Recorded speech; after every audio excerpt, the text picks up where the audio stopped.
Megan built a competitive strategy over at Soci from the ground up.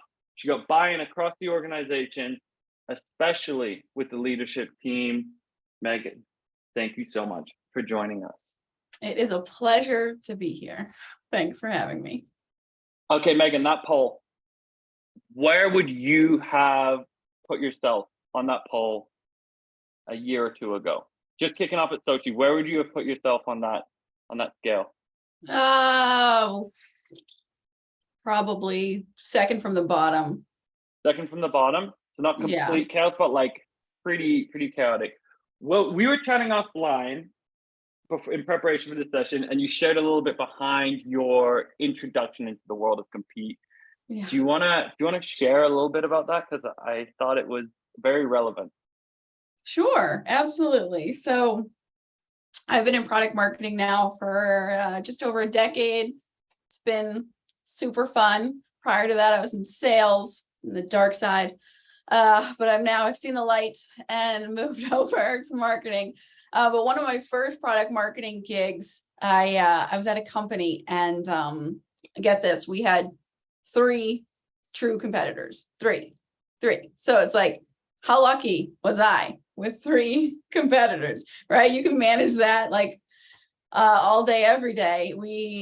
It was amazing. And we just rolled out competitive intel after competitive intel.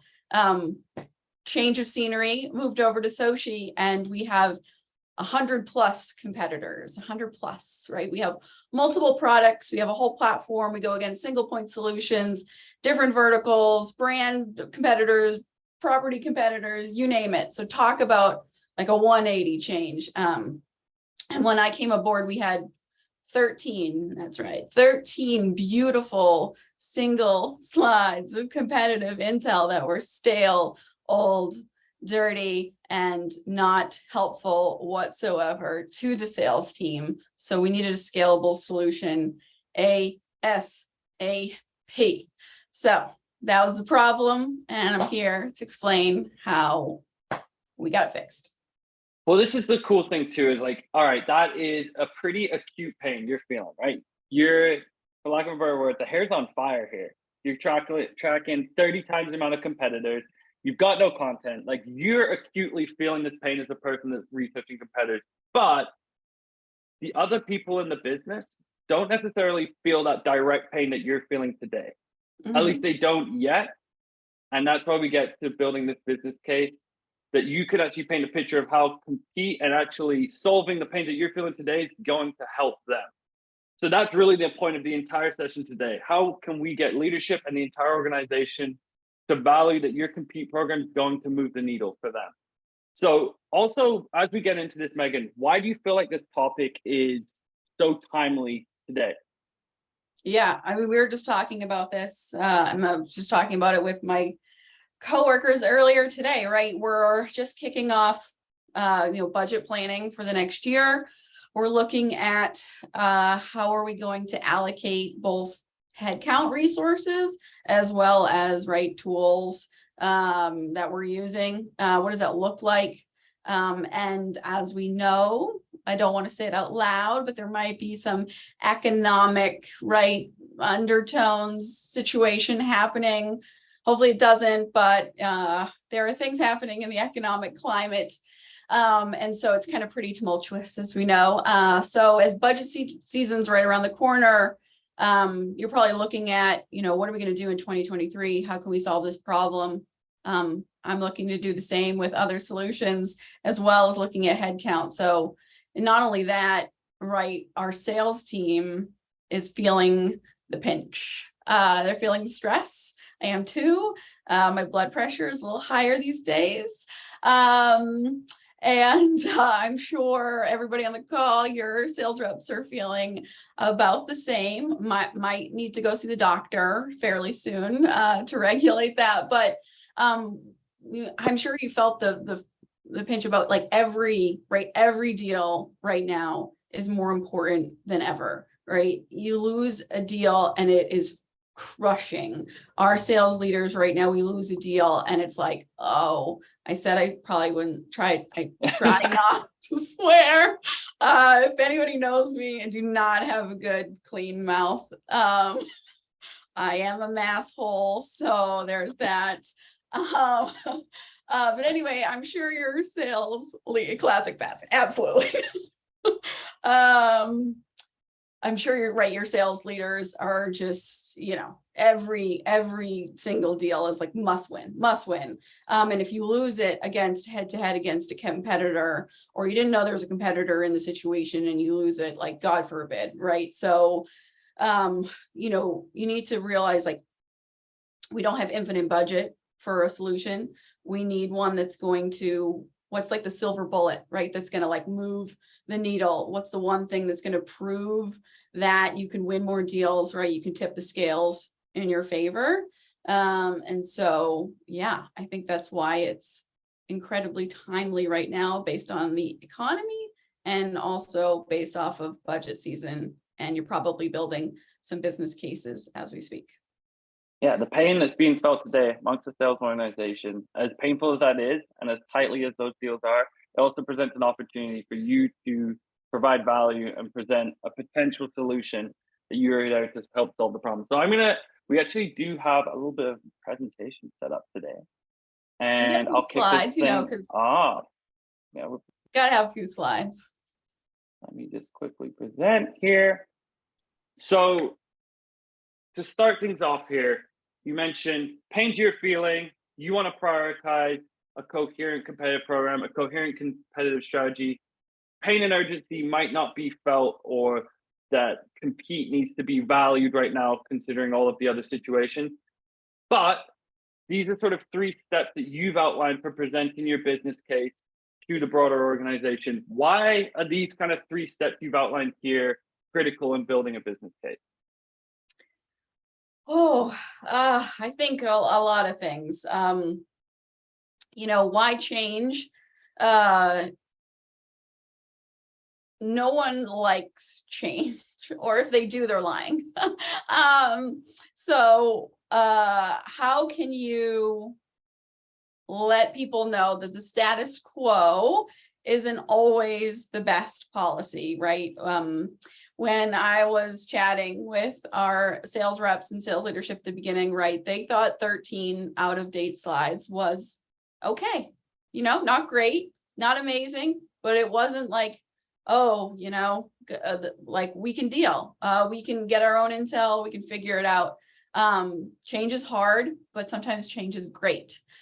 So you need to break through and kind of push through, up level what you're doing on your team, up level your visibility, up level your compete program's visibility. So, you know, you need to drill into the why change. The why now is what we just talked about, right? How are we going to move the needle when every single deal matters? And you're right, your leadership team, your C-suite, your boss, whomever, right, is looking at critical numbers of pipeline, closed won deals. And if things are going backwards instead of forwards, it's not good.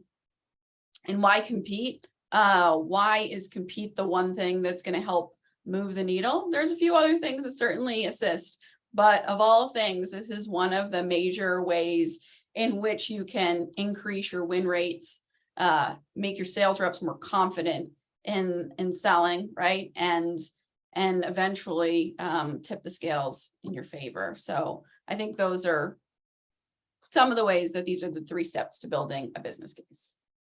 And on that note about sales confidence, it really leads into first things first, getting your hands dirty and partnering with sales.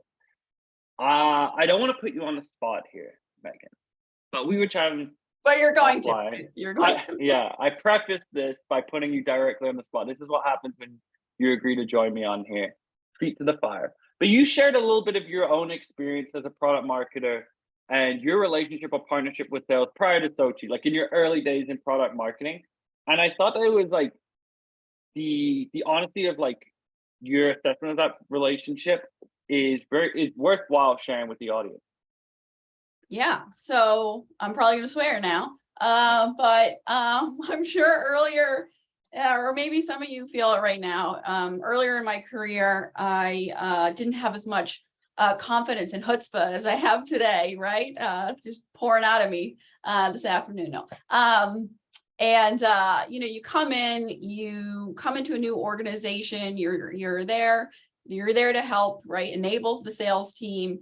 And you might come across a few people, sales reps in particular, right, that are like, who are you? Who are you to come in here and tell me that you know the market, that you know more than I do about the product? I've been working here a number of years, right? I know what's going on. You're not going to come in here and tell me how to sell. I got this covered, right? And it's a contentious relationship with the sales reps. And you're probably thinking to yourself like, oh crap, like what company did I just join? They got a bunch of assholes on their sales team. Like, get me out of here. But you know,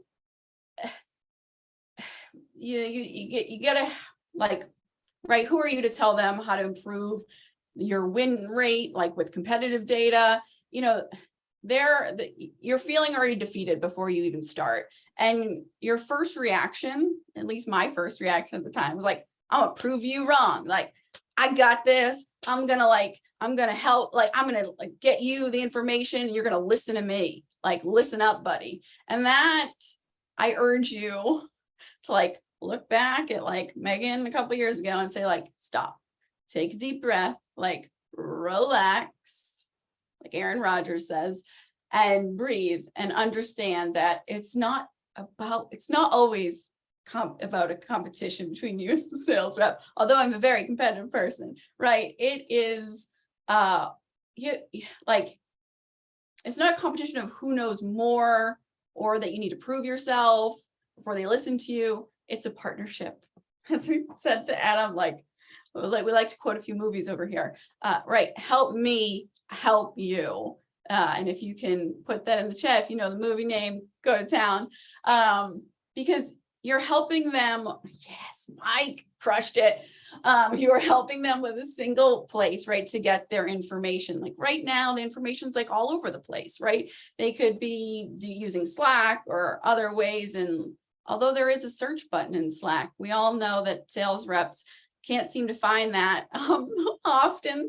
And anyway, not to be mean to sales, but right, it goes into this black abyss of Slack or different channels. And so what you're doing is you're providing this single place of information so that they're not desperately searching on the phone, because we all know with sales, right, it's like an immediate need. You're on a call, you need it at your fingertips, and they're like frantically like, help me. They're pinging you like, where is this XYZ thing? And you're like, for the 57th time, like I told you where it is, right? But if you have that one place and they know how to easily access it, then it's like, right.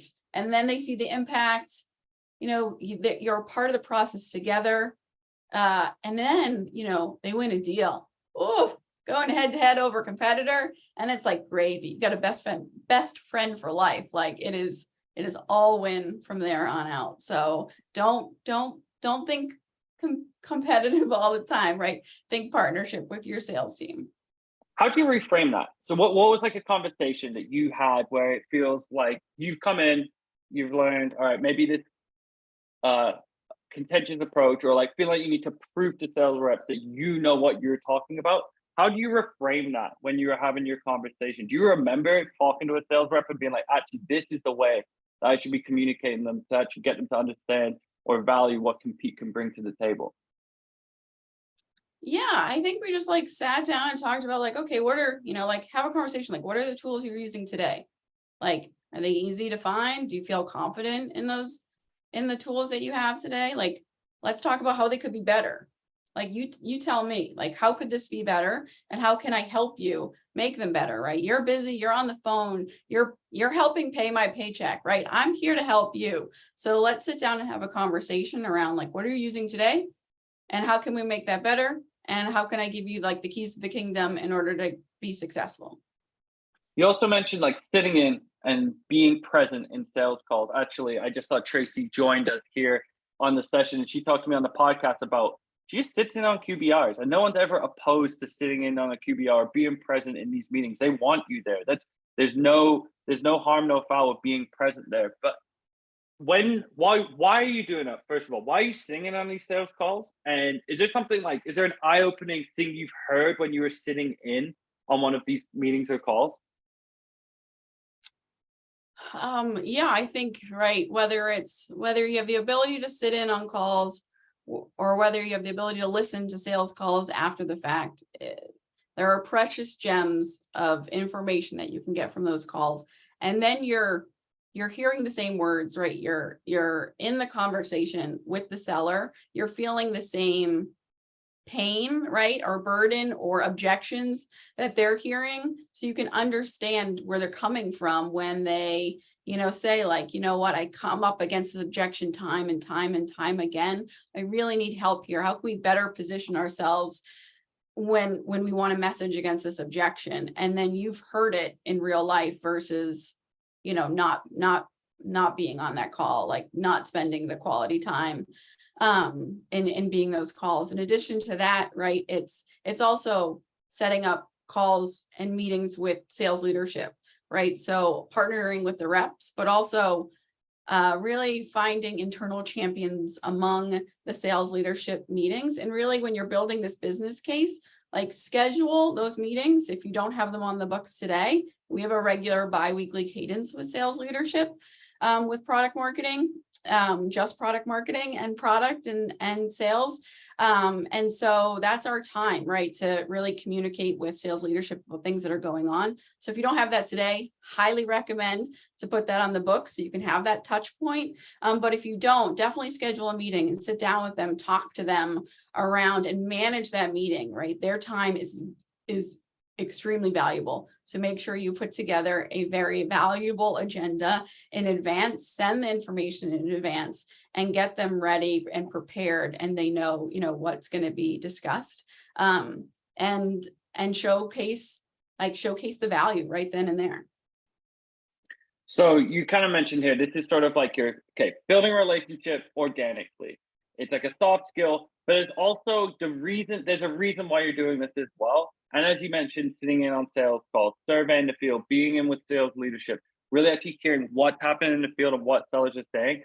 You're conducting your own research. You're doing your own investigative journalism right now about what's actually happening that you can present back to leadership, to folks with budget, to people that will determine if your compete program or the work that you're doing gets prioritized. And that kind of leads us into, we touched on it, I saw the note up there, but I wanted to dig into this a bit more with you, because this is something I've spoken to a lot of different folks, kicking off Compete, building a business case from Compete, starting from scratch, surveying your reps. So I wanted to know, what are some of the questions that you're asking your reps from the get-go, and how are you presenting that information? What a good word, get-go. Love that. I think it's all about, for us, we utilized maybe a competitive confidence survey, could be linked on the slide here. But it was really all about the confidence of the sellers. So understanding, okay, based on the tools that you're using today, these 13 outdated, terrible slides. How confident are you when you're going head to head against one of these competitors? And how much do you trust the information that is being provided to you? If you don't trust the information, or you're not confident with it, like, what are the other sources that you're using today to get that information? So then that way you can kind of survey the field and understand, okay, they're clearly not using the tools that we have because they're out of date. They don't stay up to date. They don't feel confident in using them because, God forbid, you say something on a sales call that's inaccurate. The prospect calls you out, like that deal's over, right? You lost the trust of that prospect. Like, they never want that. So they need to be confident in the information that it is up to date. And so if they're not using those terrible slides, what are they using? So that you can come back to say, either we can make the tools that you're using today more efficient or effective, or we can replace the crummy tools that you have with something very much better that continues to have the information relevant and up to date. So it's like you're aggregating a lot of qualitative feedback from the field. And I live in marketing content world. I love qualitative feedback more than anything else. But when you present that, like it paints a bit of a clearer picture than just the numbers, just the data, which is incredibly important that we'll get to. But do you feel like it adds a bit more color than being like, here's what the numbers are saying? Whereas when you can back that up with, I've also spoken from 4 different reps are saying that they're doing something completely off the cuff when competitor Y comes up. Yeah. Yeah, no, I mean, absolutely. You know, they want to know that, right, they're managing their reps. Like they want their reps to win. They want their reps to like hit their numbers. Not only that, right, those sales leaders want to go to President's Club. So it's like, how can you help them, right, hit their numbers and succeed? And not only that, like they want to know how they can help their reps, right? And the biggest thing also at Soci was like, we were having thankfully, like, love it to death, and thankfully like having tremendous growth. And so what that means is, right, we're going from a certain number of reps to a whole lot more reps. And so like these 13 slides are not a scalable solution. So really painting that picture of like, as we grow, and we're growing, your team's growing, like this status quo is not going to be what we need in 2 months from now, 6 months from now, 8 months down the line, when your team went from 5 people to 12 people just on your team alone, right? And your team's also facing more and more competitors each and every day. As we look, like we're a marketing tech solution, right? There are like 10,000 solutions in the marketing tech world. Like it is insane. And so just in our small area, right, we have 100 plus alone. So we have to be able to provide them information across the gamut. So you're kind of aggregating, sending back feedback to what's happening from the ground, boots on the ground in the field. The next part here of this, doing your research, folks in attendance, trigger warning, this next bit might hit a nerve. Let me know in the chat if it does a bit. You're going to dig into your CRM data. Hands up if your CRM data is an absolute war zone in there and it's just messy. You can't use any of that information. But All right, Megan, it also presents an opportunity in terms of building this business case. So you were telling me again offline, like what you've done when you were looking through some of this CRM data in terms of the context of sharing this out with leadership to let them know where compete moves the needle. Yeah, so scary stuff. We started calculating our own competitive win rates based off of the manual process of trying to pull out competitors from fields in the data, and it was rough. And not only that, right, we had like not only did we have zero belief in the data, but like sales team was like, that's not accurate at all, right? And then we had like no idea how to prioritize, like which competitors should we focus our attention on, because we obviously can't focus our attention on 100 competitors. I would need a lot more headcount on my team in order to do so, right? And that's not happening. So how do we prioritize, like who should we like really focus on? Like you can get it anecdotally, right? You can kind of like figure it out, but then there's other ones that are up and coming in the field, or there's information that you need. So, for sales, like what we do is not only do we keep tabs on all those competitors, but we also have like focus areas for each quarter on specific competitors. So if you want me, right, sales leader, if you want me to focus on a certain competitor, right, then you have to list them in the data in Salesforce. Otherwise, they're not going to rank in the top, competitors based off of number of opportunities in pipeline that you're going up against this competitor. You don't put it in, then they don't get prioritized, and then you miss out, right? Like I can't boil the ocean. I'm just going to focus on the top. So if the data is dirty, then that's your problem, not mine. And it's an extension from what you've heard from the field too, right? You're kind of matching up. Well, this is what you've told me. This is what I'm looking for. The data's not matching up with what you're saying. I'm here, again, help me help you. But in order for me to help you, I need this to line up effectively. And I think this data as well, if you even do have some reasonably clean data that shows like current win rates, this is going to be incredibly important as you present this to leadership and folks with budget. And kind of you've got two sides of the coin here, and it leans into where the next part is really where product marketers shine. And it's preparing like a story that actually convinces leadership about the business case that you're presenting is going to create change for the business in a positive way. Like, it's not just, I've got a theory, here it is. You're presenting a story based on this qualitative and quantitative research. So how did you kind of pick this part off when you were presenting and building your internal champion? Yeah, great question. We had, we surveyed the field, we pulled the data from, Salesforce, we started, putting the details together to start putting together that PowerPoint business case to present. And when we initially kind of looked at solutions and presented to sales leadership, there were definitely some naysayers in the group. They were like, okay, this is all great, this sounds great, but like, again, I don't necessarily know if this is going to, move the needle. I don't know if this is the silver bullet that's going to help.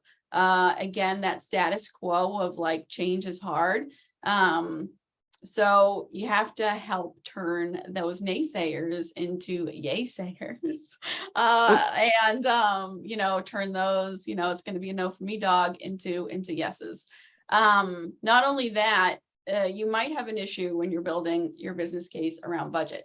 As we mentioned, right, it's almost budget time, and you might not have the money in your product marketing or marketing budget to allocate towards a scalable solution.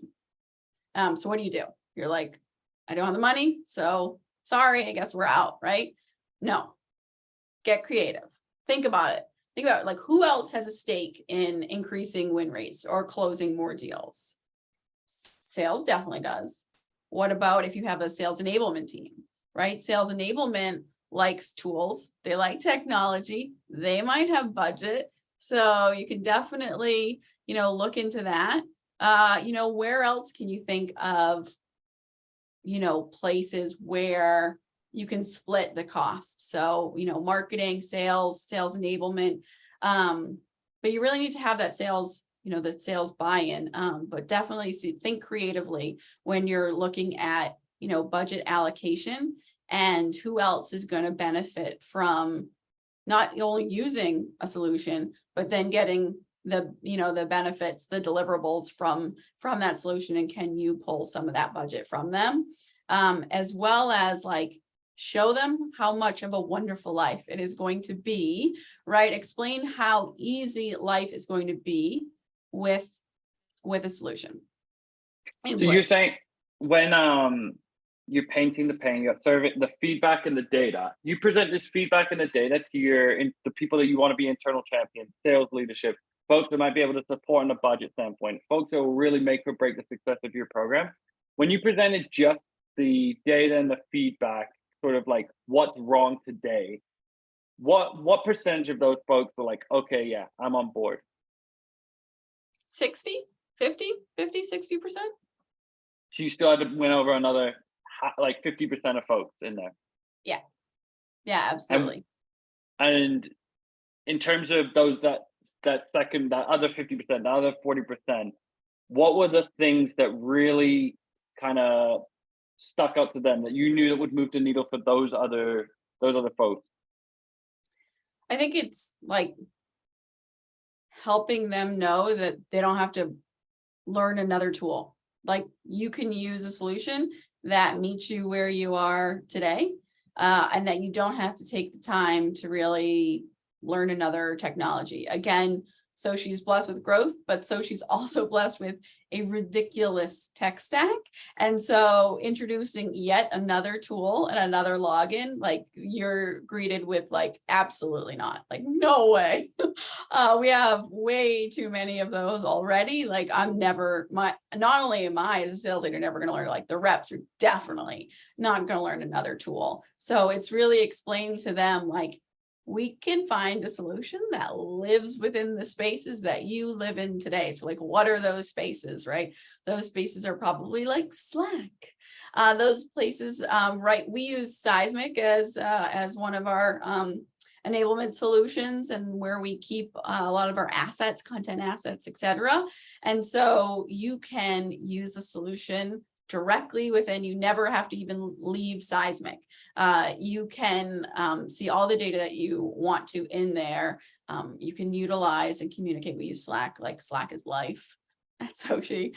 Not only that, right? Most people are using Google these days in Chrome, right? So there's the extension. Not only that, you can send a bi-weekly email digest to the entire sales team around the biggest learnings, the biggest changes that are happening in the market across the competitors' landscape. So you go from like the abyss of Slack, competitive intel or messages, or like, ooh, just saw this competitor, post this article or this blog post or this update, and it's like gone forever, into this nice ongoing cadence of information that they know, and the single source of truth for all the competitive intel. And not only that, right, you're using the tools that they use today, so they can utilize like the search functionality right there in Seismic within the tool, right, to look up pricing information. They never have to go out again. Not only that, right, of course, it integrates with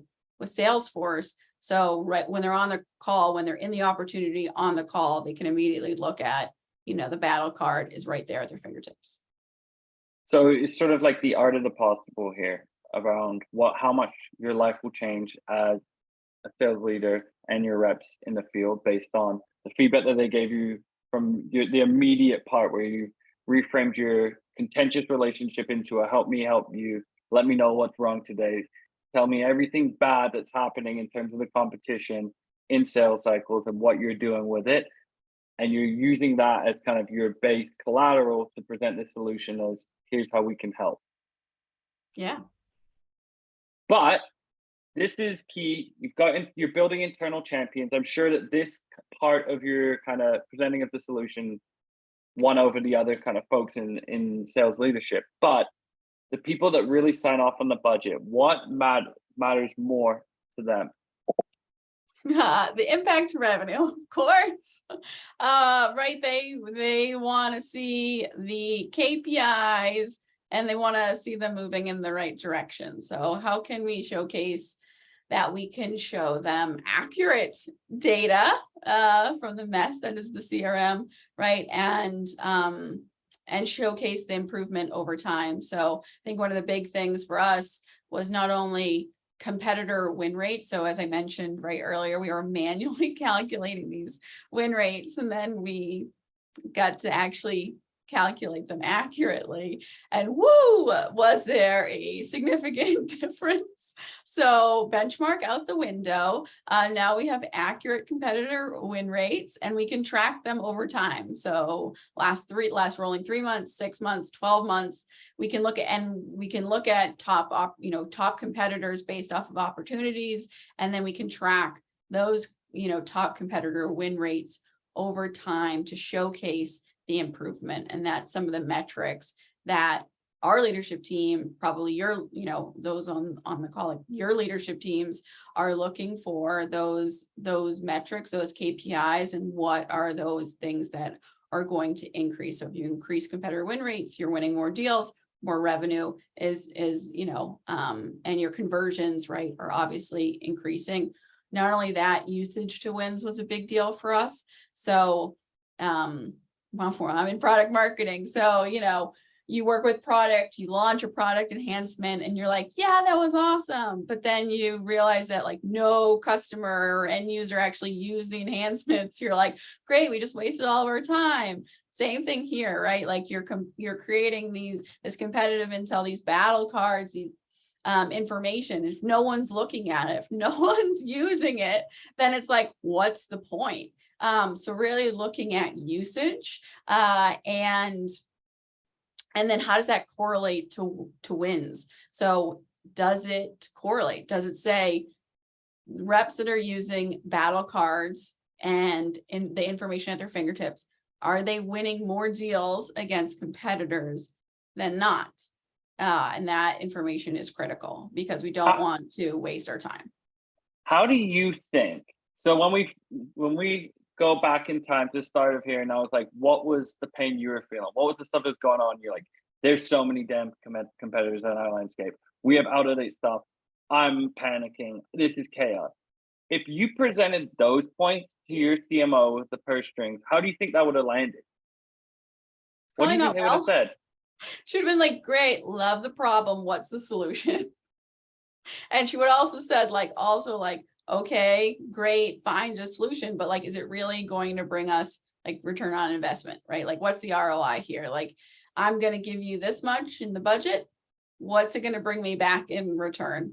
Because that's right. They're not handing out free money. If you work at a company that does, let me know. I'm in. But most companies do not just open up the vault and pass out free money. So they want to know, the magic words for any marketer, right? What's the ROI? As well, I think Jacob mentioned it a little bit in the chat, and I wanted to share a little thing that I've seen really be successful for folks that are trying to present. I think to your point here is this is where's the return on investment? What's the revenue impact? And one of the most successful things I've seen folks do is dropping that clear number that matters to leadership. Something clear to the point, not here are my list of all of my problems. What's like the problem that actually matters to them, the business leaders? And for folks in attendance too, I can send you this link, but how you kind of devise, I've obviously made a fictitious number here, but this sort of ROI calculator on if your competitive win rate is at X percent in these percentage deals per year, how much revenue we're losing today. And if we can bump that up by X percent, here's a return on investment immediately. This ROI calculator, when I send out the slides, you can access it there. Super clear, simple way for you to present the dollars and cents impact that you're aiming to achieve with a competitive program. So I wanted to share a little bit of that because I've seen folks do a really incredible job with that. And it's kind of that pain when you see $4 million, and there's kind of some analysis to back that up. I know Jacob mentioned that there's the Bain Research Group shows kind of that ballpark. If you don't have clean CRM data, the ballpark percentage of what deals are lost to competitors. This is a way to paint that pain even more vividly when it comes to dollars and cents. Yeah, no, absolutely. And also like time savings, right? Like, as I mentioned, I would need 1 billion headcount to get information across 100 different competitors. So also the resource savings and time savings is crucial, right? So final sign off. In your situation, golf clap, you've presented this business case in a way that has fully encompassed the pain that's on the field, the impact on data right now, and how it's tying to the business metrics that matter to leadership. What's the next part that you're really kind of tying into here? Yeah, I think you're right. You get that final sign off from your manager. For us, it's my CMO, right? She said, okay, you made your point, Megan, like get your, you can take your foot off the gas for like a hot second. Like, yes, we'll do this. We'll take the leap, right? You prove the ROI. But not only that, right? There's the need to, right, renew the software again. Like you as a product marketer, you find like, yes, I have a competitive, compete individual, like you finally have a solution at your fingertips and you're like, oh my God, this is my life, this is so much better. But then at the end of the year, they're like, oh, but how are you going to keep showing them like, okay, at renewal time, like we got to keep this, right? This is making an impact. This is, that ROI that I showed you, like that's real, right? How do we show that? But how do you keep showing them that like the compete program works? And how can you keep compete top of mind? Because as we know, right, like for me, it might be one of my top priorities, but it's not everyone's top priority. It's certainly not my CMO's top priority. And so how do you keep it top of mind so that they understand the value of this program, this strategy, and the solution that you have? So, some of the things there could be like internal team presentations. So like, not only is this helpful for sales, but this is helpful for like other right, other departments. Like we presented this to our marketing team to showcase to them, and we wanted to start making like marketing battle cards, right? A way, how are the competitors positioning and messaging themselves like across their websites? And then how can we utilize that information, right, to better position ourselves when it comes to our branding and communications and the way that we go out to market. So we did internal team presentations, as well as not only marketing, to our customer success team, to our product management team that helps provide a lot of that competitive information and wants some of that competitive information as they're like looking at product enhancements. Right, you can do lunch and learns. You can obviously present at your sales kickoff. We may or may not have rented a t-shirt cannon at ours and shot out socks that said "Stomp the Comp." That's one way. That's one way to kick off the year.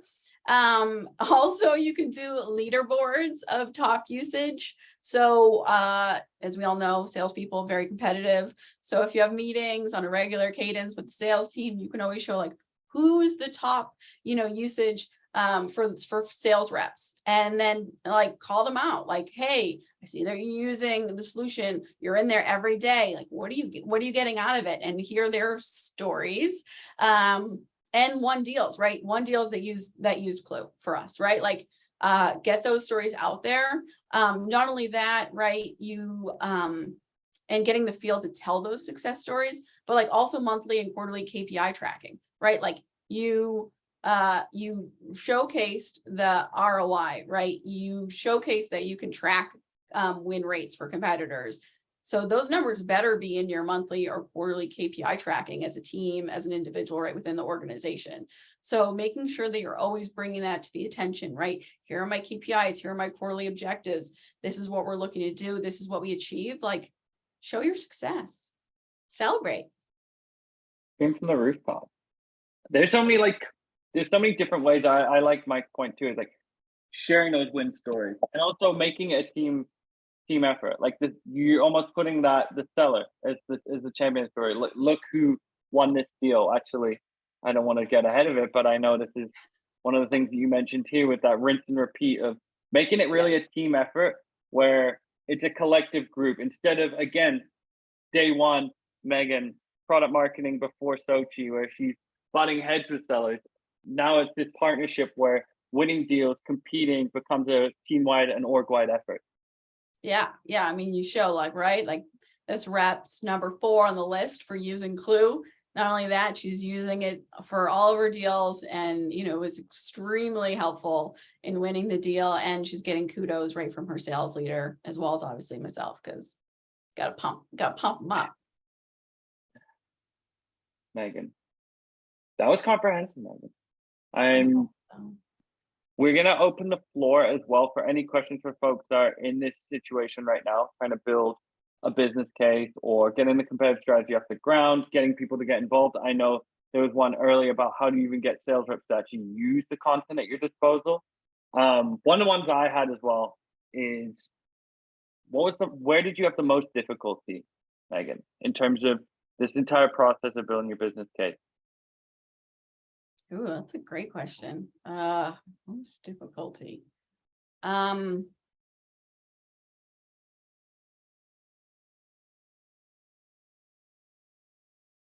guess I would just say like sales leadership buy-in, like the initial changing their minds, because they were, at the company before me, they were using the same tools they were using, and they were fine with what those were.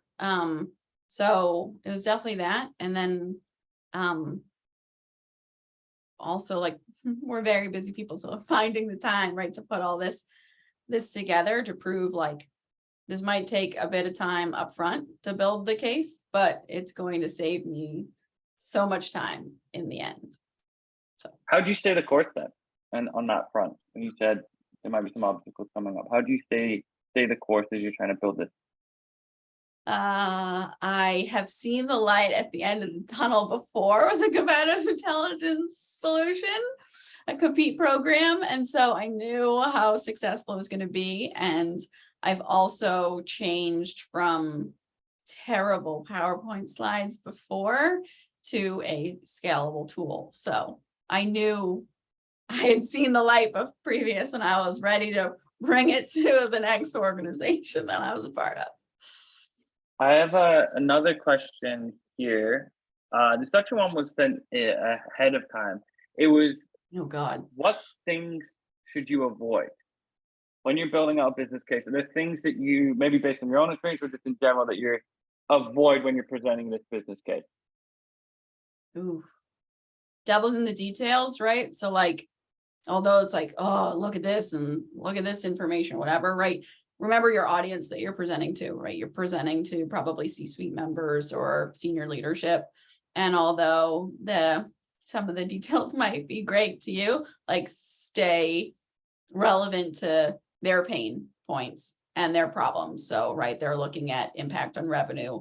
They're looking at impact on headcount or resources, right?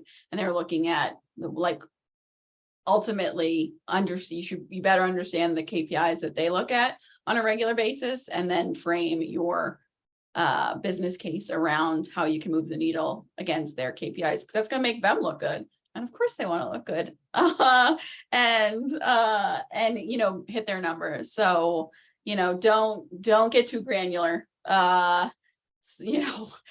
because then you'll hopefully not, you might put them to sleep. Hopefully I didn't do that today. So big group. We got one from Todd here as well. I'm not sure if Todd wants to hop on, or I can ask the question for you here. Who or what role in senior leadership was your biggest champion or supporter? One of our sales leaders. So we have, a variety of different sales teams based off of size and scope of organization. And so one of those sales leaders just saw what it could be and was like an immediate, like, yes, we need this. I need this.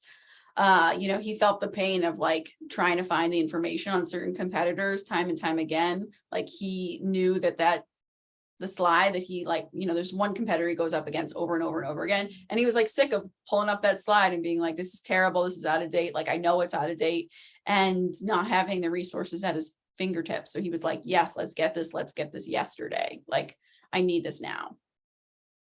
Another one from Mike here as well. How do you directly tie competitive enablement, how important is it to tie competitive enablement and the work your program is doing to an OKR or strategic company goal? Huge. Huge. I would say like it's in our quarterly objectives. And if it's not today for your company, like get them in there. We look at competitive win rates and tracking the top competitor win rates over time to move the needle. And those are in our quarterly objectives. It's huge. Not only that, it's huge for us, right? It's huge for sales, but again, it keeps it top of mind for leadership to showcase like, this is one of our quarterly objectives. It's going to be every single quarter. Get used to it and look at the trend, going up and to the right. So if they're not in there today, get them in there and explain the reason why. Yeah, get used to it. Another one as well. We're pretty time. If anyone else has questions, drop them in. But last one here. In terms of presenting this business case, we didn't really mention the time savings that you receive, the time savings that affect you. Why don't you foreground time savings into your own business case here? I think it could be useful for some people. Definitely for us, it wasn't. We at the same time, we were looking to build a team. So we were bringing headcount in at the same time. So for us, it wasn't as valuable of a metric to put into the case. But if you already have a well built out team or no budget allocated right to additional headcount, then it would definitely be a win to put that data point and time savings into the business case. For us, it just wasn't as relevant based off of just where we were in building out the product marketing team. All right, Megan, we're coming to the top of the hour. Thank you so much for joining us today. Where can people connect with you after the fact? If they have any other questions or just want to chat with you and connect? Oh no, I'm off the grid, so you can't find me. Deep off the grid. one loss. Week 1 into NFL season. She's off the grid. She's off playing. You can find me on my fantasy football handle at no, you can find me on LinkedIn. Happy to connect with anybody there. Megan, thank you so much. And thank you everyone again for joining us. We will be back next month. Jen, thank you for putting the handle in. See you everyone. Bye.